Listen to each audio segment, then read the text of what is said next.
Good evening, everyone. Hi, this is Little Doc Ronnie Joseph Hobson, the host and founder of the Revival Hope. We have an exciting program today. We have the host for our program. My mess became my message. We're going to bring her on. So you're at home, you have time to tell your friends, your relatives, you have time to share the link. We are on Revival of Hope, Global Outreach on Facebook, and we're on ROHGOM on YouTube. But without further ado, I'm going to introduce you to some and reintroduce you to others. Doc, how are you doing? Hello, I'm doing well. How are you? How are you doing? Okay, so I just want to take the time out and reiterate. Welcome once again to My Mess Became My Message. My name is Dr. Michiel, and my co-host is Queenie. How are you doing, Queenie?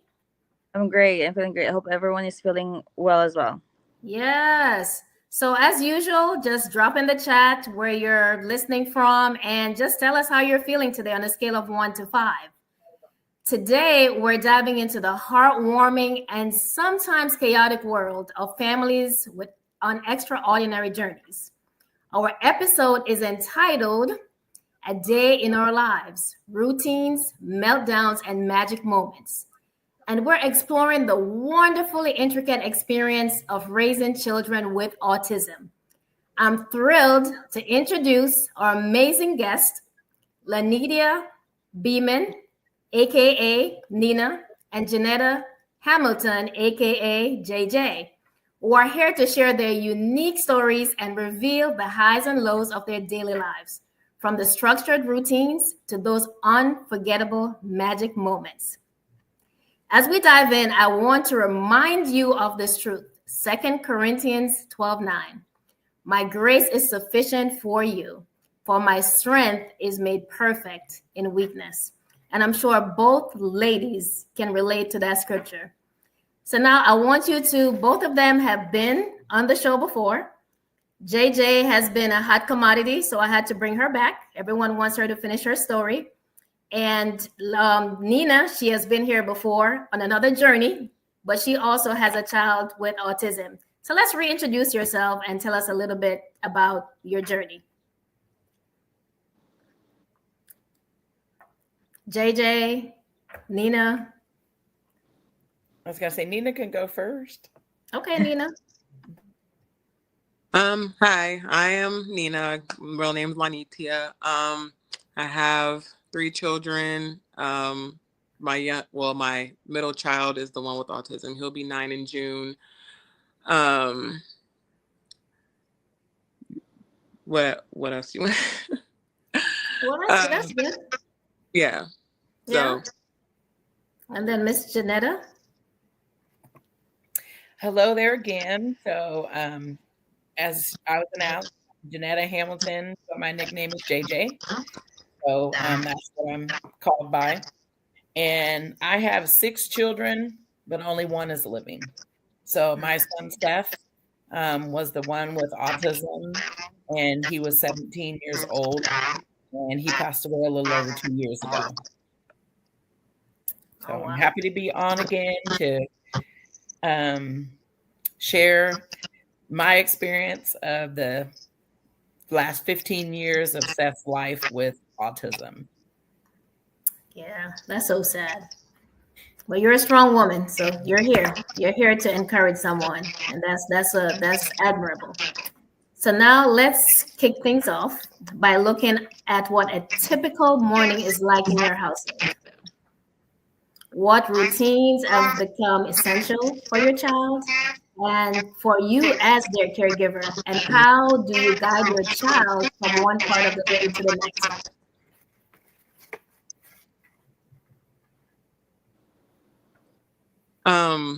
I guess I'll go first. I know with him growing up, because he started off at earlyhood child development.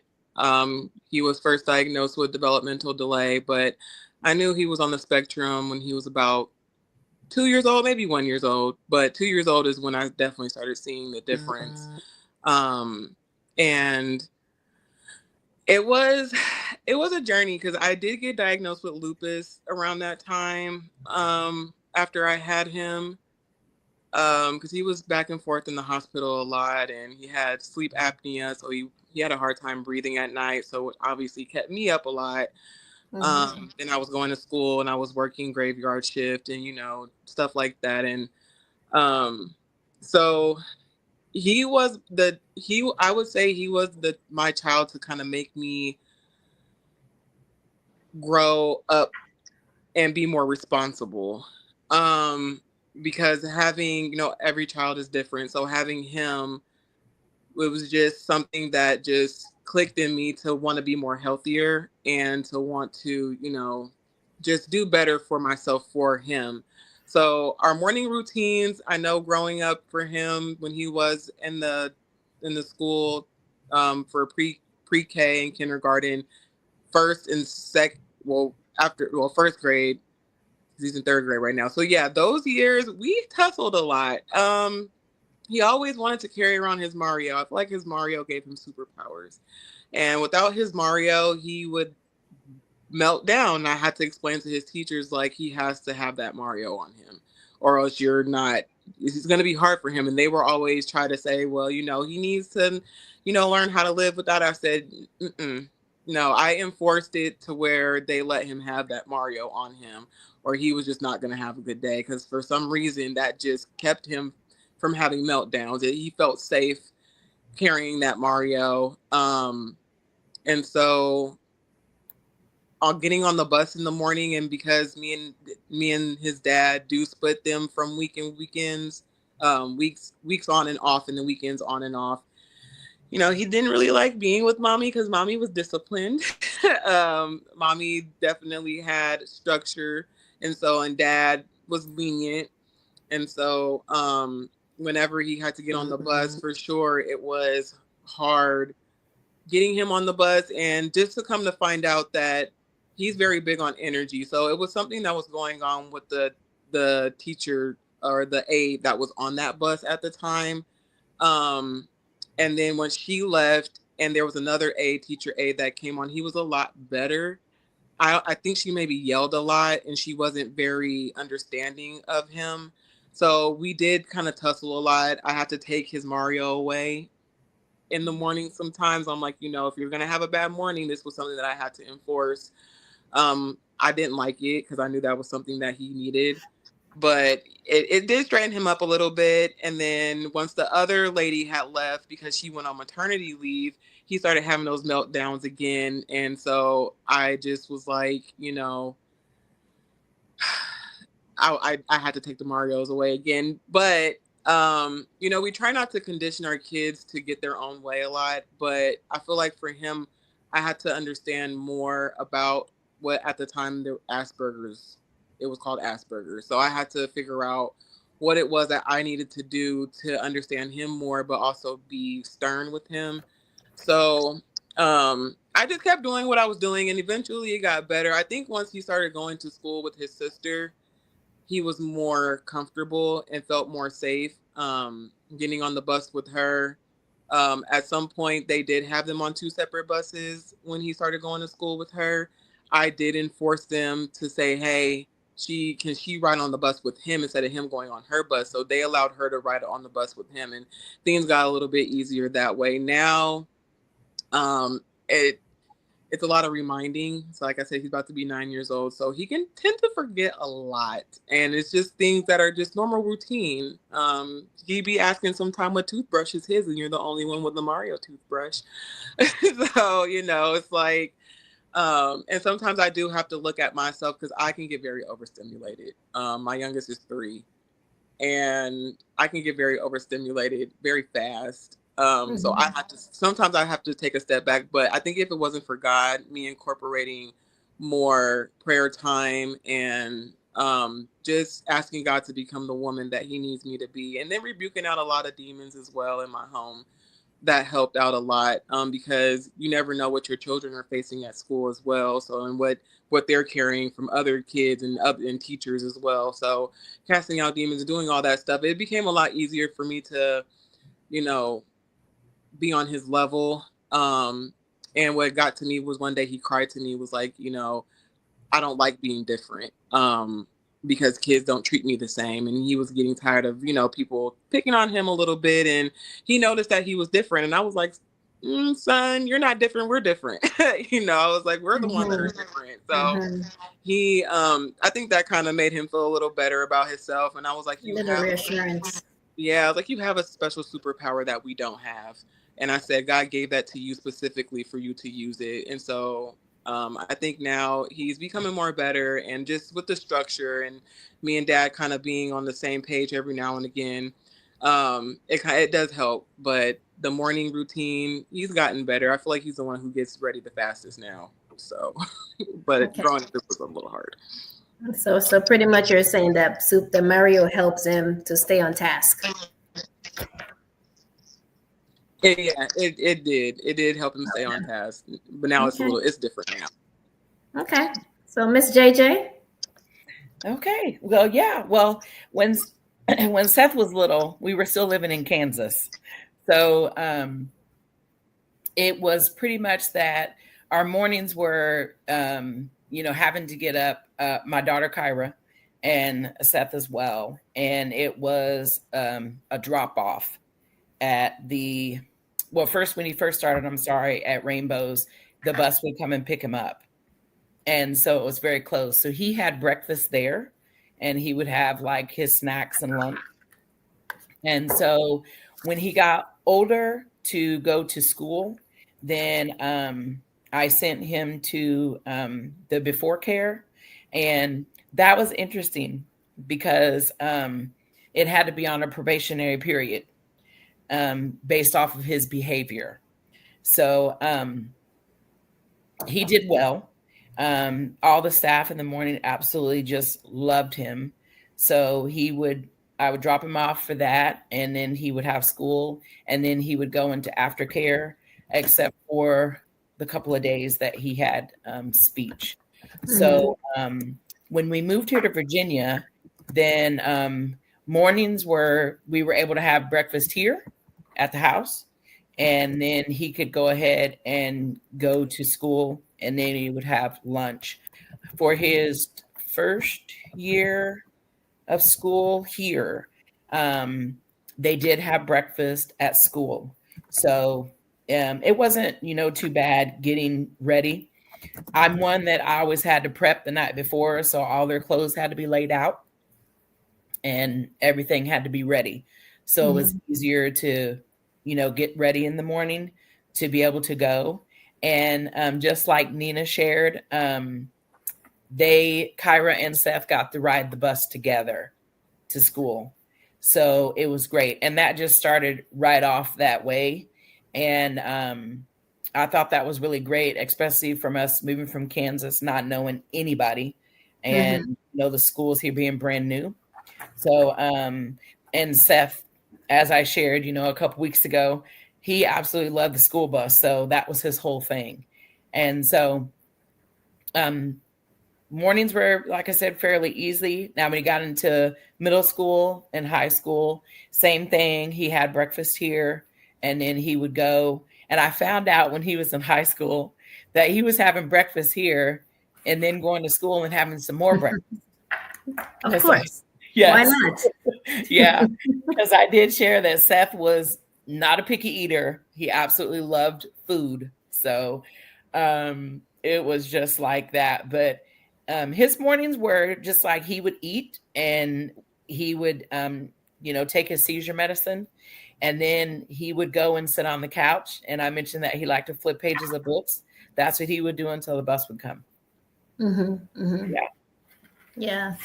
So it seems like the structure helped them to stay on task. Absolutely. And I think that's important for anyone who has children with autism. Structure and consistency is very, very important. extremely important, because once they get out of their routine, I think that's where meltdowns happen. Mm-hmm. So it's very important. I have a Okay, question. so okay. How do you cope, or well, like, what are your strategies when you feel overwhelmed or when you feel frustrated? You know, when, because not I'm sure not everything usually goes well, like routines. So how would you cope with that? How do you deal with it? I'll go ahead and go first for this one. So, me being a single parent, raising Seth and Kyra here in Virginia, it was a lot of counting for me from 1 to 10, praying, taking some deep breaths. Sometimes I would need to go to my room and maybe have 5 minutes in there and then come back out. And so I would, busy him with something. I did go to an autism presentation from a doctor here who had a son with autism. And when I went to his presentation or to hear him speak, I was frustrated when I heard him say that his wife, would be home with their son. And that as soon as he would walk in the door, she would pretty much be like, tag, you're it. And she would go to the room and have her downtime because she had been at home with him all day. Mm-hmm. And so he was suggesting that, you like take breaks in the bathroom and these different things. And I thought to myself, I can go into the bathroom and the bedroom and take these breaks, but there's nobody to tag team with. So when I come back out, it's me. Yeah. Again. So then it was really praying and saying, okay, God, I need for you to, continue to give me strength and equip me with what you need me to be in. As Nina shared, I need for you to help me be the mom that you want me to be to Kyra and Seth as well. So I will say Kyra was a big help with him. So they, could play games and those things. So that was something. So like if I needed a moment, if I started to cry, I had to leave the room because that was something that would stress Seth out. He would be like, Mommy, what's wrong? And so, but Kyra was pretty good about picking up that I needed a moment. So yeah, she would entertain him with something. So those were some of the things that I used as far as some coping, when he was younger. Now, when he was older, that was easy. It was just, okay, well, you can go to your room. That's all. Because, whatever's in your room, you can go ahead and do. I can have my moment. We're good. And then with Kyra being here, then there would be times where I would just say, I'm going to go to my room. I would leave the door open, but I would be in my room and I have a TV in there and I would just watch what I needed to watch and let them watch something out here together. And every once in a while I would have to referee a fight, but we're, able to manage. And then that's just kind of how things work. But coping skills are great, especially to learn. So yes. So someone says parental break, awareness of I need a moment. So it's important to, I guess, just listen to your body. And I think that helps decrease that frustration as well. Miss Nina? Yeah, for me, because I moved out of my mom's house 3 years ago. So I was 26. And at that point, I didn't realize how much of a luxury I had living with my mom at the time, because she was very helpful. So, like she would do, I would go hide. And I kind of felt bad because my mom had to be the one to, structure him, and because he did have a lot of meltdowns. I want to say after I had my youngest, so about 3 years ago when he was he's 8. So he was about 5.5 is when he kind of stopped having these extreme meltdowns. But I would go and hide. Unfortunately, I did I did do substance at the time, and I would go in my car and just sit there and cry. There was an ample amount of therapy that I needed that I didn't get at the time. But because I was struggling with lupus, I didn't even know how to navigate with that. So it was very hard for me. I cried a lot. I cried a lot. Because, I felt like a bad mom sometimes because I didn't know, a lot of time I didn't know what was wrong with him. And he was a picky eater because he had swallowing problems. His esophagus was very small, so he can only swallow certain foods, and he would choke on a lot of foods, and it was hard. So how I dealt with those meltdowns at the time, I sat in my car and I let go of my stress that way at the time. Now what I do is I give it to God. I really, since I've moved into my house, that first year I moved into my house, I was dealing with postpartum, didn't realize it. I would fuss a lot, kind of yell. I used to kind of yell a lot. And then I would go into my room and cry. I didn't really know how to, I was very overstimulated a lot. I didn't know how to function. But I didn't whoop him. And I think that made my oldest a little jealous because I didn't whoop him, and I just fussed a lot.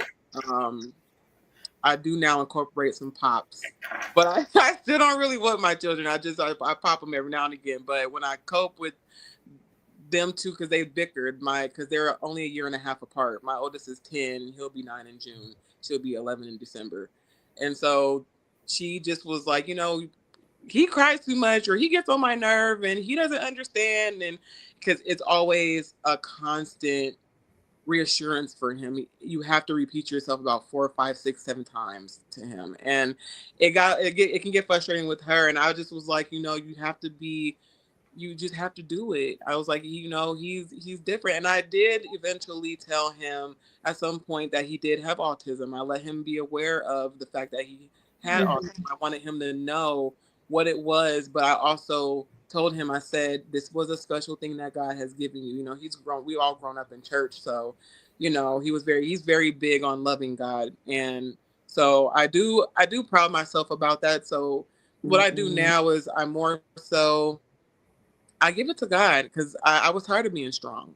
I was tired of trying to do it and be perfect. I'm not perfect, and, juggling, being a young mom, because I'm only 29 now. So, and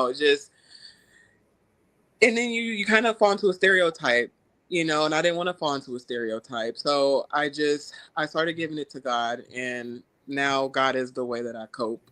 I go in my prayer room and I give it to the Lord. And now, to be honest with you, I don't even have any coping things I just go to my room now. I'll be like, I need a moment, you guys, just give me it. So he understands. And sometimes he even understands when he's being a little too much. He'll come and apologize when he kind of knows when he's doing a little much. He's like, I'm sorry, mommy, if I, was yelling at you. And sometimes he don't got no filter. So I don't want to keep him. I don't want him to but I'd be like, son, there's a time for everything.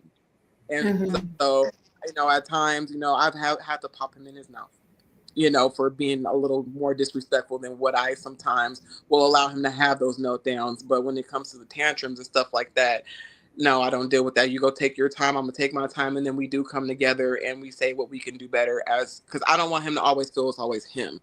I know there's something that I can do better as well. So I'll be like, okay, we need a moment apart. You go into your room. I'm going to go to my room. We're going to come back and talk about this in a minute after we both calm down. So, but it was a lot of crying, a lot of things. Because like I said, with being diagnosed with lupus, I didn't know what to do. And recently, over this last year, my health has become more important because it does take a big part of how you cope with things. So, Okay, so someone says, I like that. God is the way I cope, my moment. Yeah. So I know that JJ, you are in some some groups that has helped. Can you share with Nina how effective those groups are, and if it's something that you would recommend to help her, because it's self-care. Like, you need to take care of yourself as well. I mean, it's good, you go to God, you pray, but we're still here on earth, and there are things that we need to do for ourselves. So can you share with her some things, some practical things that you're doing as well that has helped you cope? Yes. So one of the things that helped with coping here was that I tapped into resources that are here in Virginia Beach, where I live. So it just basically was, there is an autism society here. So that helped with a lot to be able to tap into there. But it was basically looking for what else does he need, as far as if he needed ABA therapy, physical therapy, outside of, school, and then if he needed more speech. And then it came down to that there's a waiver here in Virginia Beach that it's really for a seasoned person who is about ready to go to a nursing home, but the autistic children qualified for it. And once Seth qualified for that, I was able to hire one of my babysitters. And she also was somebody, when I had my first job, when I moved here, she worked with me. And so she became Seth's attendant. And I call her my other daughter. Her name is Shay. And she would come and give me respite time. So I'd have attendant care hours and respite time. So she would come 2 times during the week. And then the last probably 3 years, 2.5, maybe 3 years of Seth's life, she would come twice a week, every week. And then she would give me one Saturday night to Sunday. And then she would give me a full weekend. And that would be every month, just so I could get more breaks. And then it was nice to connect with other autism moms to be able to, share stories and experiences, and just to be able to have somebody else that has experience with it.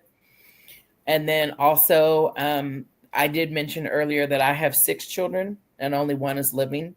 So Seth was my second child that lived for 17 years, but I had 3 miscarriages before that. And then I had a baby who lived for 2 days and passed away 6 years and 2 days before Seth passed away. Mm-hmm. So what helped is a grief support group. So I went to a pregnancy and infancy loss one that was once a month after I lost Lillian. And I also went to the Children's Hospital here, had a grief support as well. So I actually was doing 2 grief support groups a month. And then I ended up doing 3 because there was another grief support group at another hospital. So then I was having 3 grief support groups a month. Mm.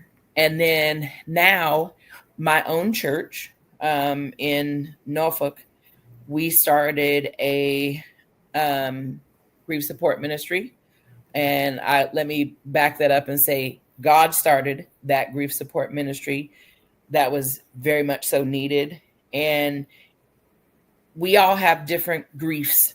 We have the loss of relationships, money, having to move. Like Nina, you said how you left your mom's house and went to get your own. And actually, we don't sometimes think about it, but that actually was some grief for you, that move to separate like that and then really have to do it on your own. So the grief support group is called the Good Grief Ministry. And it's just nice to be able to be in a group where everybody shares grief, whether it's the loss of a loved one, or if we're talking about work or whatever else, because all these things are grief. So mm-hmm. having any type of outlet, if there is a autism group that you can find on Facebook, I did find a few of those, and those were helpful for like different questions that new moms would ask, for their child being newly diagnosed. That was very helpful. And then just to still further educate myself on autism, because, we know every child is different. And with Seth, it was just amazing, literally. If you haven't done this, Nina, I would suggest it, just to sit back and observe, just to sit back and watch him when he would watch TV, when he would watch a movie that he liked, when he would do a puzzle, just anything that he liked to do, just to observe. And what I would learn just by observing him. So you mentioned that your son liked Mario. So Seth's thing was school buses. He absolutely loved Thomas the Train when he was younger. And then he also loved cars. Oh my goodness. Lightning McQueen and Mater. I mean, I literally have all 3 movies in this house. And he had so much Lightning McQueen and car stuff, like in his room. And I mean, even at 17, he still watched cars. Okay. And it's still Lightning McQueen and Mater and all those things. So I just learned so much, just about him scripting and the things that just really, made him who he was. And Seth was just full of life. That's just how he was. He was a happy child. I mean, just always somewhere laughing on his own or whatnot. So just taking that time and then those moments just to spend, like if Kyra went to do something, I love to have mommy son time and hang with him and just, hey, what do you want to do? And literally just get down on his level and try to get in his world as much as I possibly could. And that helped a lot too, because I was like, I cried a lot too. I felt the same way you felt, me, and I was like, oh my goodness, I'm a bad mom, and where did I fail here and that and everything? And I had to learn some things about myself so that I could change that. So then it was like, no, you're not a bad mom. You're doing the best you can and still asking for God to give me guidance. And look, I'm still doing it now. She's 21 and I'm like, oh my goodness, I was not like this at 21. But anyway, so it's just, whatever the Holy Spirit literally brings to your mind for you to do that. Another thing that helped, and then I'll be done. Temple Grandin is a huge person for autism. If you have not heard of her, there was a HBO movie done of her, and Claire Danes played as her. And I tell you what, I watched this movie and I literally was so shocked that I didn't cry until the end. The movie was over. And I was just like, oh, with emotion. This movie helped so much with autism because just to summarize, she was diagnosed with autism at 4. She did not talk. She was completely nonverbal. She did not like to be touched. Her mom went to Harvard. I don't remember what she had a degree in, but when she went to the doctor and they said, you just need to institutionalize her, she's never going to be anything. Just all the nevers were literally laid out to the mom. She wouldn't accept it. So she started working with her in the house on her own. And when she wasn't receptive of it, the mom would just go take a break. But she didn't stop. She sent her to school. She literally graduated and is a spokesperson for one of the autisms. I think it's Autism Speaks that she's a spokesperson for. Oh, wow. And look at that. She has a college professor. I mean, literally. And she designed, she was sent to her aunt's farm during the summer. Her mom would send her there. And she had sensory really bad. So she couldn't stand like a lot of noise. And she paid attention to that. The cows made a lot of noise when they went to the slaughter. And when they would be put into this compression type thing, right before they would be I would say euthanized, she paid attention to that and how it quieted them. So she did a research project based off of the fact that one part in the movie, she wanted the mechanism to be squeezed upon her. Her aunt didn't want to do it, and she was literally screaming at her and telling her to do it, but it calmed her down. So for her research project in college, she built the contraption herself and had students come in and tell how they felt, and she was able to keep her contraption in her room to help her through college. So with that, she designed, and a lot of farmers bought her design. It was a way for the cows to go to be euthanized, and it would calm them. They were more calm. And so she's all over YouTube. Like I said, I would highly recommend. It's literally called Temple Grandin, but she's amazing. She has books everywhere, Barnes and Noble, Amazon. She was such a help and a huge inspiration, and especially her mother. It's good stuff. Good stuff. Well, thank you for that. And what's the name of the movie? Temple Grandin. Temple Grandin. We could drop that in the chat for I can do anyone that wants to watch that. And that is also her name as well. And I think she's in her 60s now. Okay. Yeah. Well, see, mothers, do not give up on your children. Do not give up. Society may say no, but hey, you know your children better than anyone else out there. Oh, yes. They can be the next lawyers and doctors and whatever. They can be whatever they want to be. So check out Temple Grandin's movie or biography, and that should help to inspire you. So now let's talk about those challenging moments. Can you recall a time when your child experienced a meltdown? What strategies did you employ to manage it? And what signs do you look for a single meltdown might be coming?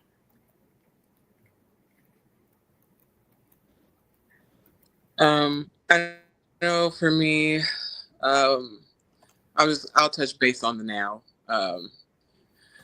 Well, he doesn't really he does. So at his school's little thing that they had function outside, they didn't have any beef or turkey hot dogs, and they know that we don't eat pork. My son was very upset. And he was having a meltdown because they didn't have any, he couldn't eat nothing. And at that time he loved hot dogs.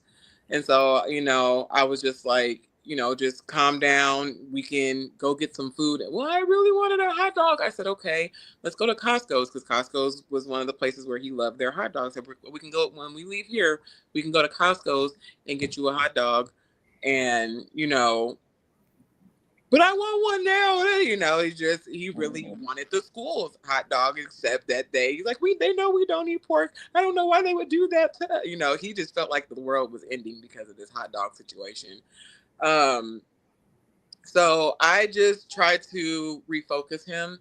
I was like, okay, I said, they don't have hot dogs, but we can go to Costco. Let's go get our face painted for now. Let's go grab some popcorn, do something. I said, but before we do that, you have to calm down. It was always a moment of just sitting down, calming down, and refocusing on something different. Also with the transitioning with his dad, at the time, when it's time to come to mommy's house again, mommy's structured. And so he's just like, I'm like, well, you better smile when you see me, like you never know what we're going to have planned.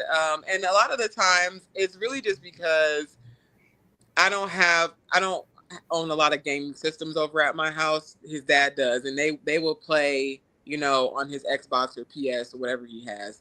I don't have that over here. What I do have is a laptop in which he does make video games. I just limited all that. No, you cannot be on the laptop for 5-6 hours. You need to rest your eyeballs and go do something productive. So now when he can have those meltdowns, especially when I come pick him up, I'm just like, hey, let's not freak out first, because you don't even know what I have planned for us this weekend. And like you said, pay attention to it. I pay attention to him. It's just, you know, I'm not dad. So sometimes he's like, I don't know what I'm going to be expecting from mommy. All I know is that she's going to make me clean up. You're darn skippy. I'm going to make you clean up. I'm going to go make you wash some dishes. You got some clothes that you need to put in. Like I said, I'm on it because I don't live at home with my parents and then nobody's doing it but me. So I'm not going to be the only one if y'all got two hands. And if you can figure out how to hack the computers to make this, that, and the third, you can figure out how to fold some clothes. So, you know, the meltdowns with that just became more so of, hey, you do what I asked you to do. You do get a reward in the end. Yeah, a lot of people just be like, I'm not rewarding my kids for something that they need to do. Well, you're not me. So I do reward you for something that I know you really don't want to do, and I'm making you do it. I'm gonna read up. He has allowances. He uses my laptop for whatever gaming that he's trying to make in the moment. And so I feel like a lot of things that I have started incorporating as far as like helping us both cope with his meltdowns have really made a difference in him today, because he will now say, he'll be on the laptop and pay attention to the time. He's like, okay, I've been on here for an hour. I'm going to close it and take a break and go write a letter to Jesus. And then he'll come show me the letter that he wrote to Jesus. I'm like, oh, I'm so proud of you, son. And he's like, yeah, well, I'm going to go find something to do now. Sometimes he'll just be running. My house ain't that big, but he'll go from the front door back to the kitchen, run from the front door, back to the kitchen, run. So I just was like, do you need something to do? He was like, no. And he just, in his own little world, run back to the, you know. And so, and I now go on nature walks and stuff with him and stuff like that with them, because he likes to be outside. He has asthma and environmental allergies and stuff like that. So it's really not much that he can do physically, but he likes to go outside and have nature walks. And it became less. He's really better now than what he used to be as far as like his meltdowns. And I'm very happy with, even though at the time when I did live with my mom and I was having those breakdowns sometimes with him, I felt like a bad mom. But I really would say, when you do have that relationship with God, he gives you your answers that you need. Yes. And he guides you to what you need to do. Yes, and sometimes you don't even realize, you know, you're on that right path, but, you know, just certain things just come up and just be like, oh yeah, that's what we're going to do. And as far as like the groups and stuff, I do go to church with somebody else named Cameron, and he's on the same spectrum as my son. He's just a little older, and I'll get advice from him, from his parents and stuff like that. And so, you know, sometimes you do have to take things away and redirect them, but redirection was definitely something that I would have to do, especially when he would have those meltdowns, to just redirect him to something that I know he will enjoy doing, get his mind off of it. Now, don't get me wrong, he will circle back to what I was trying to redirect him from. But at that point, he's not as built up as he was before. So, yeah. Okay, that's good. Someone says, I noticed that she has found a sweet spot to have that moment, then go back into the fight. So you know when to take a break, and you know when to be a warrior. Yeah. And you have to, or else you're gonna overwhelm yourself. And like I said, I couldn't be strong anymore. I didn't have the answers. I tried to figure it out on my own, and it just was not working. And while you're talking, that scripture, Psalms 46:10, be still and know that I am God. And the Hebrew for being still, be still, is Rapha, right? And that just means let it go, relax. So I think in those moments, your child have taught you how to be still, how to let it go, how to relax, and how to let God take over. Yeah. And ever since then, it's been a breeze. That's good. That's good. Good stuff. Do you have anything to add, Miss JJ, that we can move on to the magic moments? If not, we can go into the magic moments. No, not really. Okay. So now let's focus on what makes this journey so rewarding. right? Those incredible magic moments. So now, can you share an experience where your child truly surprised or moved you? In what ways has your child reshaped your perspective on life? And of course, what little victories bring you to the most joy? So those are three questions. So we can start with number one. Share an experience where your child surprised or moved you. JJ, you can go first. I need to grab my charger really, really fast. So. Okay, no problem. Okay, so well, for me, I'll be honest with you. All of his moments were magic. You know, when he would achieve something, I would always, be so thankful that he had made every milestone that he made. But one that I really remember that stands out is when he first learned how to read. Oh, yeah. And it was in kindergarten, he started picking out certain words that the teacher had used for sight words. So he would take a book and open it up, and it was a book that was, kindergarten appropriate, maybe even for younger. And he would catch those sight words and he would read the sight words. He wouldn't read the words that he didn't know, but just the sight words. So in kindergarten, Seth actually learned how to read because those sight words. And then I mentioned the last time I was on that Kyra was always somewhere with a book, is our avid readers. So, Seth became such an avid reader himself. So when he learned how to read and I heard him read his first book, it was just like, oh, my goodness, it was just so amazing. And I'll also share that for Seth having his autism and his epilepsy, I did, as Nina shared, I did tell him that he had autism, and he went to the dictionary and looked it up.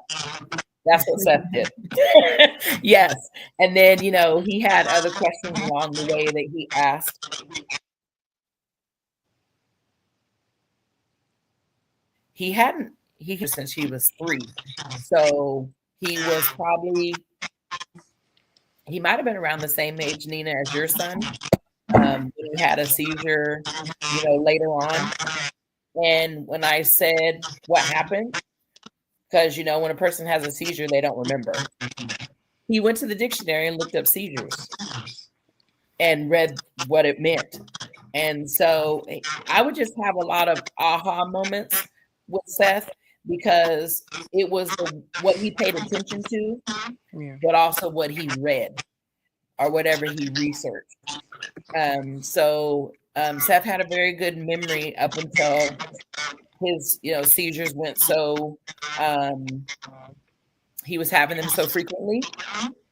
So before that, everything was a memory, especially any football stats. So just all of those things that I was like, oh, wow. When he would get this, and I gave lots of praise because praise is free. I can reward you with praise. And I limited his screen time as well and the different things. But yeah, I'll just be honest. I miss him so much, every single day, all day. But I praise God for 17 years of Seth. That's a blessing. Yes. My condolences to you, because I can only imagine losing a child, several, but in this case, we're talking about our son. So yeah, I can only imagine. I can't imagine. I can't imagine. So my condolences to you. I've been trying to hold back. Tears. Hey, it's okay. It's please. God, He bottles up our tears. I love it. So thank you.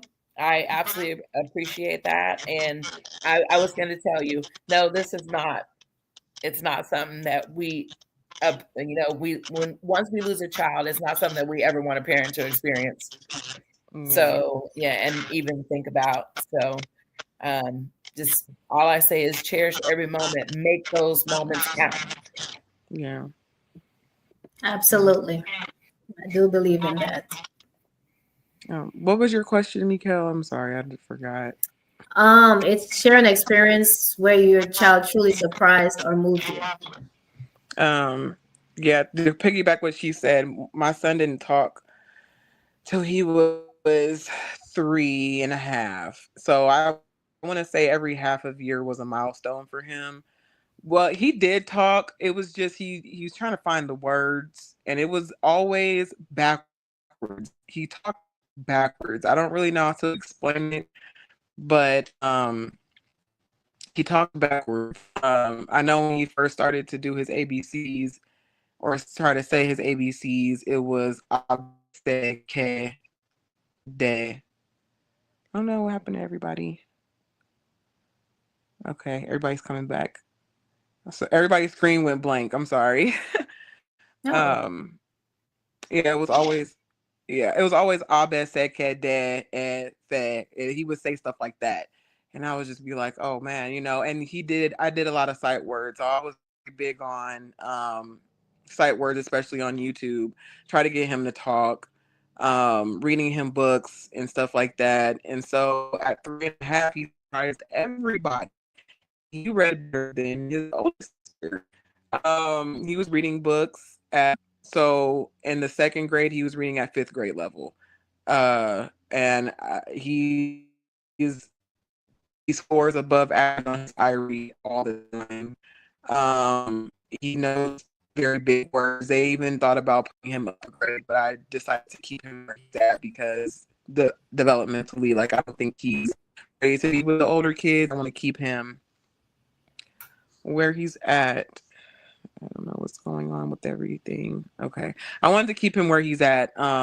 So the aha moments were definitely those. And then when he started to get on the computers and stuff like that, and he was just cracking codes and making video games and doing all that. And I'm just like, whoa. So now I'm trying to work with somebody that goes to our church that knows somebody at IUPUI that does I can't think of the name, but they work with computers, and and so I'm trying to get him into a program so where his talent is going to some use and not just lingering, because I don't have the funds for it right now to invest in it, but I do want him to do something to where, because he can't do ninja and he couldn't do that because his asthma wasn't stable. So I'm just like, I really want to invest in the fact that he knows how to make apps at 9 years old. So all these aha moments for sure. I'm just like, I do give him praise for that, but because are so close in age, I have to share the praise. He don't get sometimes he get a chance to have his time to himself, his moments, but it's always, a battle between siblings wanting both, attention. But yeah. And I just, I would reward him with, just maybe a little extra time with working on his skills, or he likes ice cream, so sometimes we'll go get ice cream. Now I do popsicles because I'm trying to steer him away from dairy. That's good. Yeah. I'm kind of strict on his eating. We don't do sugar. Excellent. And I try to get them to realize as well.